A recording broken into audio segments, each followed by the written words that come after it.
Hi, thank you for joining us today on our live stream here at the Parrot Garden. I'm Ellie. I'm one of the main caregivers here at the Parrot Garden.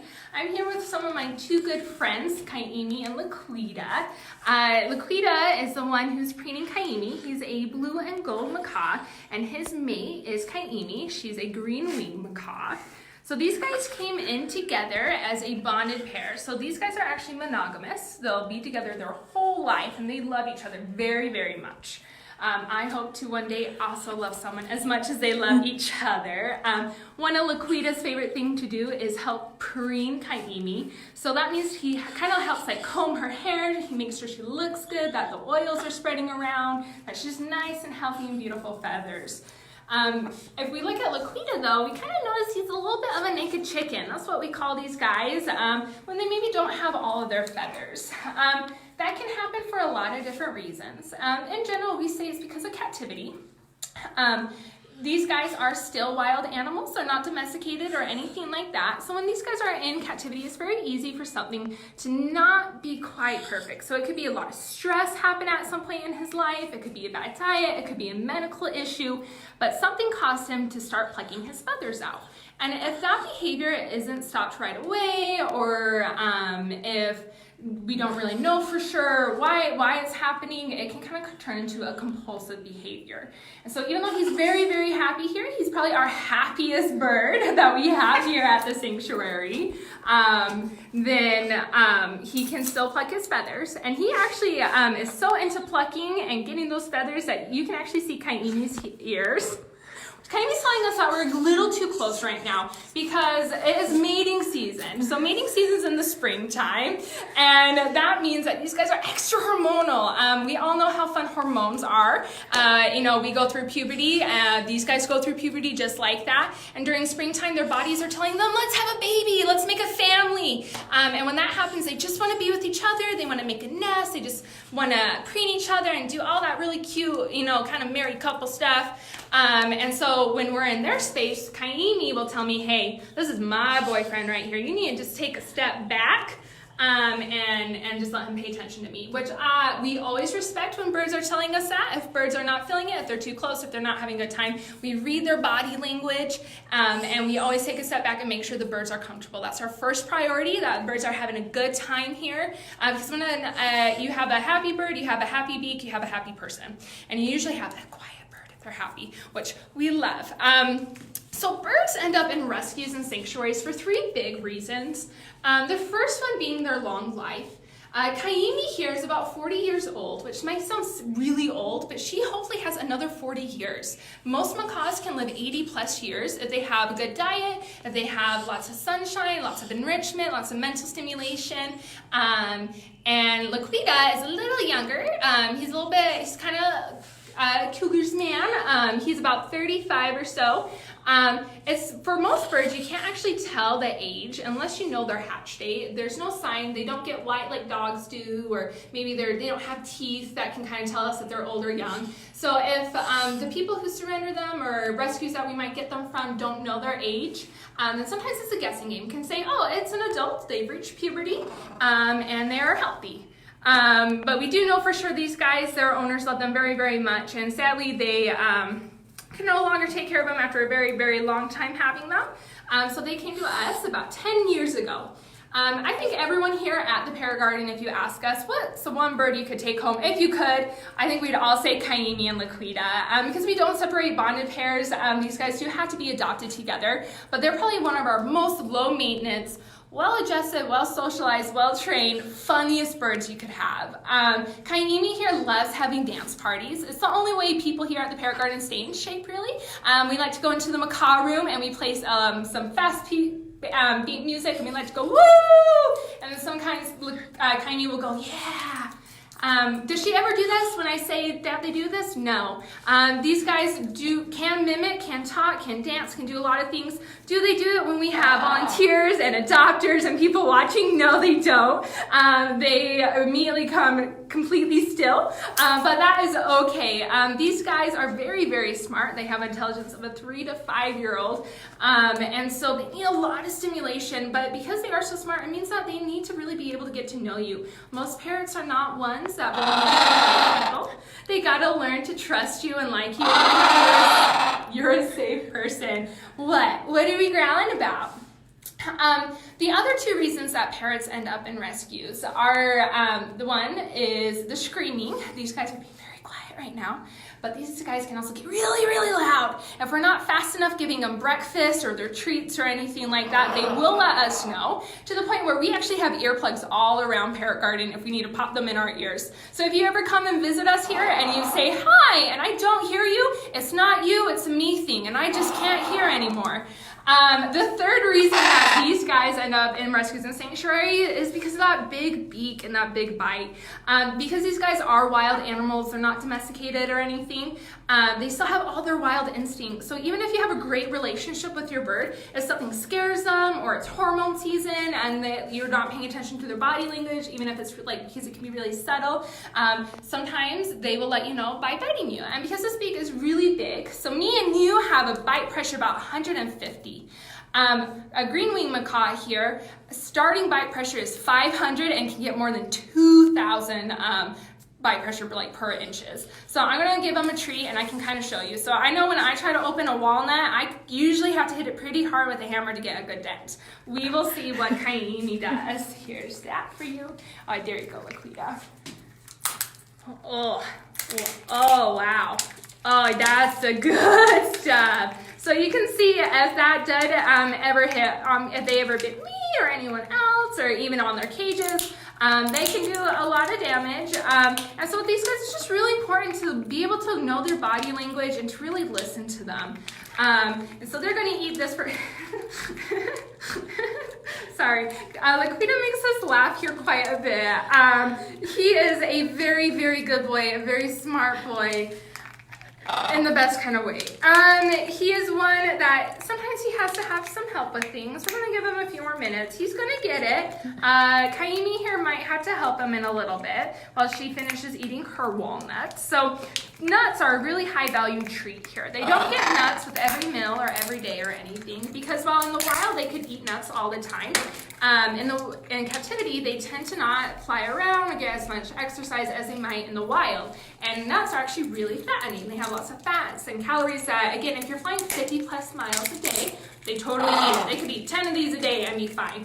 But if you're in captivity and you maybe don't fly 50 miles a day, one walnut can have quite an impact. So they have 10 a day, then you can get a bird that's actually obese and have some little body baggage, which is just fine. But we do get a lot of birds that have that come to us on a bad diet, or diets that have a lot of nuts and seeds. And again, while those are okay every once in a while or as treats, as an everyday diet, it's kind of like me eating cake.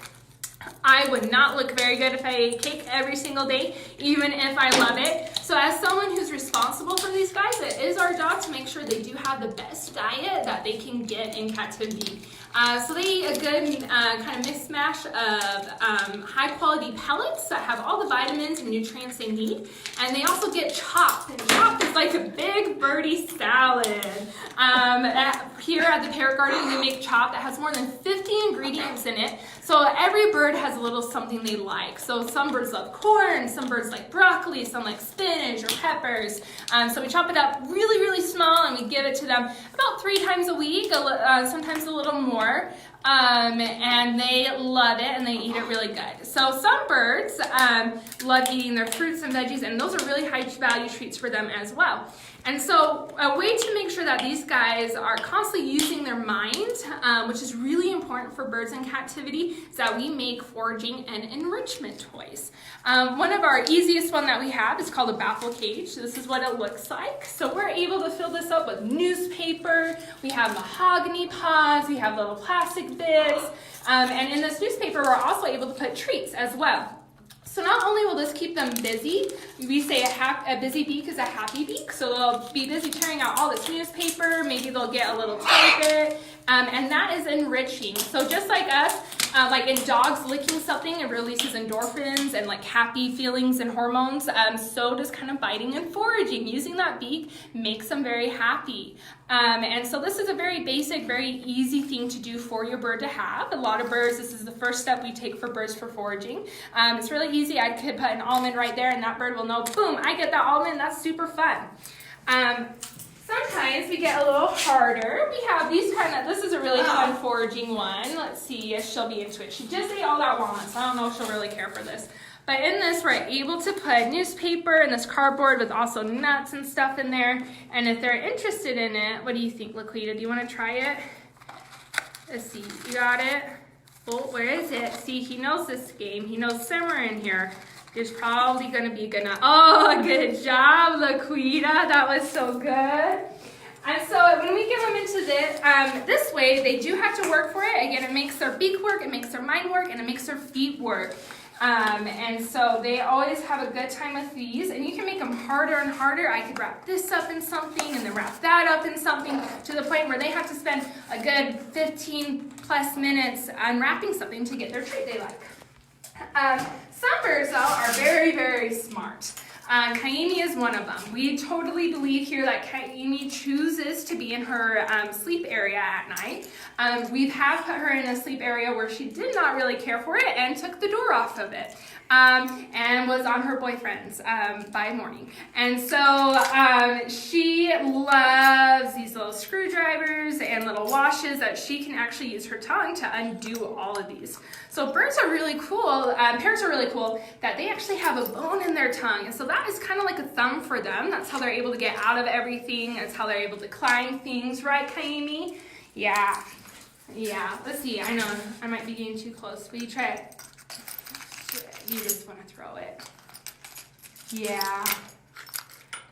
Will you try that side? No. She's like, no, I just want to destroy things right now, which is fine. And that's why we have toys like this one right below them that has lots of wood bits and lots of coconut bits, things that they can really put their beak to, and that helps keep their beak nice and sharp and in well formed.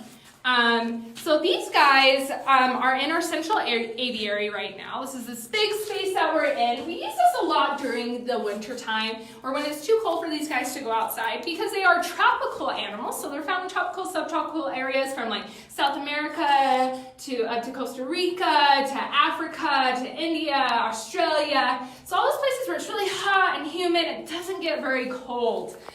Here in Utah, while we are in a desert, it does get cold here. I think it's about a 55-degree high today, which is a little too cold, especially for LaQuita. He doesn't have all of his feathers to keep him warm. So we're able to use the central aviary as a place for enrichment and exercise. We're able to use this place when adopters come. They're able to meet birds here. It's a very neutral area for them to meet and start bonding and seeing how a bird would interact with them in a place outside of a cage. So these guys love being in here. Again, because LaQuita is naked, these two tend to go in here more so than others. Even during the summertime, if there's a very brisk breeze or anything like that, these guys do, he is not able to go out, and he is able to tell us. He tells us that it's way too cold for him, so we bring them in here, and they love it in here.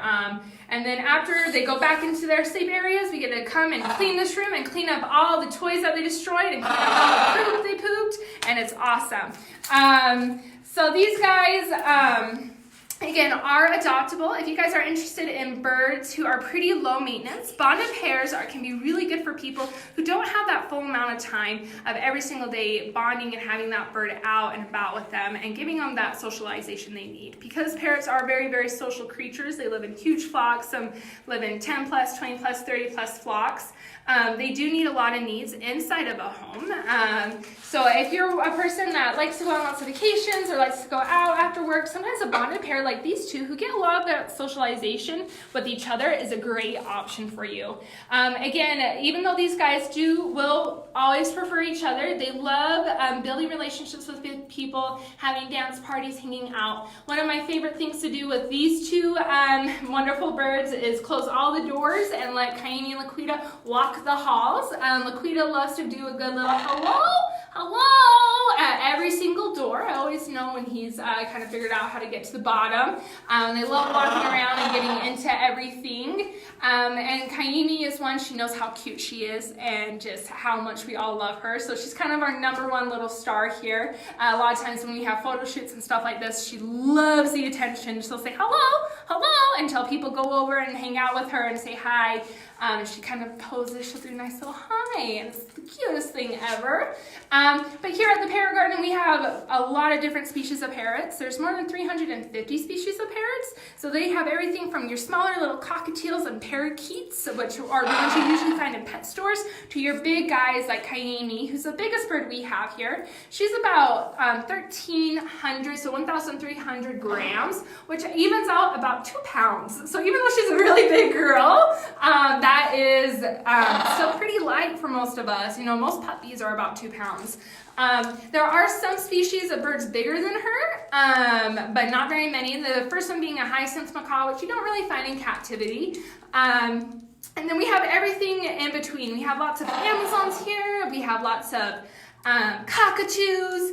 And we're gonna talk about cockatoos really quick because one, cockatoos are some of my favorite birds here. Cockatoos are also ones that are the most surrendered parrot in the U.S. Again, for the same reasons that macaws and any other bird are, but because they actually have the strongest, the loudest voice out of any parrots. So me and you speak about 60 to 70 decibels. The loudest person in the world is about 118 decibels. A military jet plane, 140. And a cockatoo can hit 135. So that's really loud. And so what's one of the reasons why we don't probably have one in here with us right now, because when more than one person is in here and interacting with them, they get really excited. They're kind of like a little kid on a sugar rush. And when that happens, they like to scream. Right now I have Kaimi looking at me like, you're really weird. I don't know why you're doing that, but that's okay. The weird people always work at parrots because, no one judges you if you talk to yourself here, because you're like, oh, I'm just talking to a parrot, don't worry about it. Or the parrot's talking to me. And so if you guys are looking for cockatoos, we do have a lot of cockatoos here ready to find their forever homes. They are very big, very loud guys, and they're ones that you got to know kind of how to read their body language. But if you develop a really good relationship with them, they can be some of the best companion animals you can have. Yeah, so. Do you want to talk about LaQuita and the fact that he's not necessarily cold with his shaking? Yeah, so birds are actually really funny, and a lot of people don't realize that they kind of low-key shiver. These guys have really thin layer of skin, and so when their heart beats, when they breathe, when their blood moves, that actually will show on the outside of their skin. So we do get a lot of questions when people come who've never really been by birds, see LaQuita and be like, oh, he's cold, and he's not. I promise you, he is totally happy, totally content. When he is cold, he will get kind of really big. All those feathers he has will come up, and he'll kind of scrunch up together, and he'll do kind of these really big full body shivers. So right now, this is actually something all birds do, but for the most part, because most people see fully feathered birds like Kaimi here, you can't really see that shiver all the time. Right, LaQuita? Yeah, what are you doing? What you doing, pretty boy? Are you just getting all those treats? He is very funny. He's one of the most kind of food-driven birds. And is he not paying attention to you? Is he not? So one of the things that Kaimi loves for LaQuita to do is preen, which you saw earlier. So preening is just a way to say kind of grooming themselves. But something that Kaimi will do, that LaQuita will do for Kaimi that I would never do to a bird, is that he will preen her whole body. So just like dogs and cats that we have in our home, it's very natural for us to want to give them cuddles and kind of full body pets. We go back down their back and all that, and they love it. Well, if we try that with a bird, it's actually us signifying to the bird that we want to mate with them, and that we'd be great mates, and that we should be together forever. But when these guys live 80+ years, we usually have a husband or a wife, we have kids. We actually turn out to be really horrible mates because we don't do everything with them. We usually have jobs, we have other things to do, and so we get birds coming in that there are people who used to have them and say, my bird is attacking my wife, and I can no longer have that bird. And we ask, well, what was your relationship with the bird? And they said, well, it loves tickles under the wings and on its back. And we're like, oh, okay. So you're telling this bird that you want to mate with it, and then you're not a very good mate, and then the bird gets really, really mad that not only are you not a good mate, you're not feeding them, you're not preening her body, you're not with her all the time, but all of a sudden you have this other girl, you got other side chick with you. That's not cool with them. These guys are one and done. We don't, so they can start becoming very possessive of you and can start having one person be the favorite and not really like anyone else. So it's a very big stereotype for parrots that they are a one-person bird only. And while that is true for some of them, a lot of times it's because they've been in a home that they were not socialized and worked with other people, and someone had mate bonded to them. So while mate bonding might not seem super horrible to some people, especially if you live with them by yourself, but what you have to realize is that mate bonding can cause a lot of behavior issues. That screaming and that biting, which I brought up earlier, really come out a lot when you are mate bonded to a bird. During springtime, it gets a lot worse. They'll scream and they scream and they scream because guess what? It's mating season and there's no commitment there. And when they're frustrated and they're saying, hey, why aren't we having a baby together? And you don't give them all the attention they want, or they start screaming more, so you try to ignore them, you don't see them as much, spend as much time with them, that means they can bite you. And a lot of times, again, with this bite force, if they bite you once, that, with most people, that kind of loses the trust you had with your bird. And so while these guys did nothing wrong, these, again, are still wild animals, and everything they do is completely normal and makes complete sense to them. To us, we're like, oh, I had this bird for 10 years, and I've been able to cuddle it and pet it all over its body, and it's been so sweet to everyone. And well, that bird reached puberty and it's telling you, hey, I'm not cool with that, or what you're doing with me is not going to make me very happy. And so a lot of people tend to surrender their birds during the springtime. It's the number one most popular surrendering time of the year. With that being said, right now we all know that life is kind of being a little weird right now. We're kind of taking every day a step each day. So just reach out to your local parrot rescue or sanctuary, because again, they are still getting those calls to surrender birds and all that. So if you can help them, that would be great. They're ones that can get overlooked a little, and most of the times they're run by people out of their houses who just have such a great love and passion. We're very, very, very lucky here at the Parrot Garden to be part of Best Friends and to have such great sponsors and donors and people who care about these animals with all of their heart. And they're the ones that really make a difference for these guys. We're about ready to finish having a building be finished. This building is super awesome because it's an aviary building, and that means birds who don't do well in a cage, so maybe they were wild caught or they're hoarding or neglect, something happened in their life, but being in a cage and being by lots of people are not what they're into. It makes them very stressed, very unhappy. And so we're very, very lucky that we're able to have these big aviaries about the size of the central aviary that we're able to put birds in together that can just be birds, fly around, talking bird language, and have a great time, make those mate bonds, and be together that whole time. And so again, we want to thank our donors for being able to help us with that. We would not be able to have those buildings and take more birds in. We're hoping in the next few months we can get more than 50 plus birds. Right now we have about 95 birds. Actually, we had 18 birds adopted today. Woo! What were they? They were all parakeets, but that doesn't matter because parakeets are awesome and adorable and we love them. And we're so excited. They went to an awesome place that had a big aviary to a woman in St. George who we love dearly, and these guys are going to have the best life with her. And so I think yesterday we started the day out with 95, and that puts us down at 78, so we're super, super happy. And again, in the next coming weeks, we will be getting more and more birds in. There will be a need for more animals to be rescued in the next coming time. We know how hard this time is for everyone.